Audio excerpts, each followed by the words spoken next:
Hi everyone, I hope you are doing well. Today we'll talk about how to fix or how to solve the problem of keeps crashing on the application of Pokémon Go. You will go to settings. Here in this page you will click on apps, default apps, app settings. Here in this page you will search about the application of Pokémon Go and you will click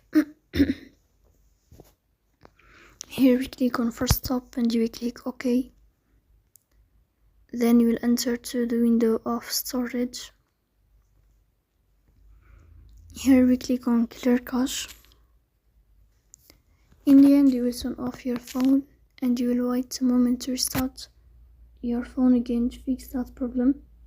So that's all. Don't forget to support us by like and subscribe.